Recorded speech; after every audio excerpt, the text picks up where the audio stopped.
how does a rocket engine work?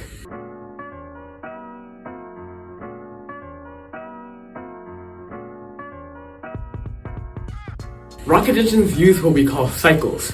They're basically different configurations for the engine. There are a lot of different types of rocket engine cycles, just like how there are different types of car engines.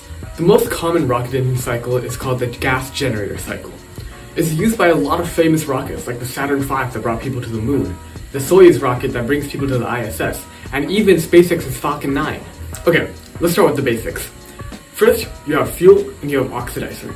When you pump the fuel and oxidizer into a central combustion chamber, it'll, combust, and the hot gases and burnt fuel will shoot out the nozzle, generating thrust. But how do you get the fuel and oxidizer to enter the combustion chamber?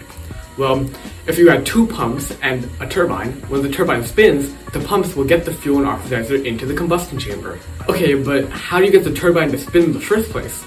Well, the gas generator is like a smaller version of the combustion chamber. If you add a small gas generator right next to the turbine and pump some of the fuel and oxidizer into the gas generator, you can burn the fuel, a little bit of the fuel, to make the turbine spin.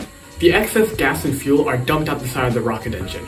Now, this might seem a little wasteful, but it removes a lot of the complexity in trying to get the fuel back into the main combustion chamber. However, there are rocket engines that do this, and I might make a video about them later. They're called closed-cycle engines, and you can search them up if you want to. But wait a minute.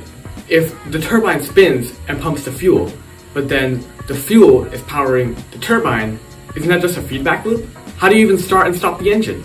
Well, stopping the engine is really simple. All you have to do is close the valves on the fuel tank and the oxidizer tank, and the engine stops. However, starting the engine is a little more complex. Just like how there are different rocket engine cycles, there are also different ignition methods for the rocket engines. In this video, we'll just look at one type. SpaceX's Merlin engine pumps an ignition fluid along with a little oxygen into the gas generator to start the turbine spinning. They use a chemical called TEA-TEB. This chemical immediately combusts on contact with oxygen. The technical term for this type of fuel is a hypergolic fuel. There are some downsides to this, however, since you're limited to the amount of ignition fluid you brought along with you. And the ignition fluid can get pretty expensive. However, this system is really reliable since you know the fuel will always burn as soon as it touches oxygen. Thanks so much for watching this video. If you like this, make sure to subscribe to me on YouTube and follow me on X. Bye!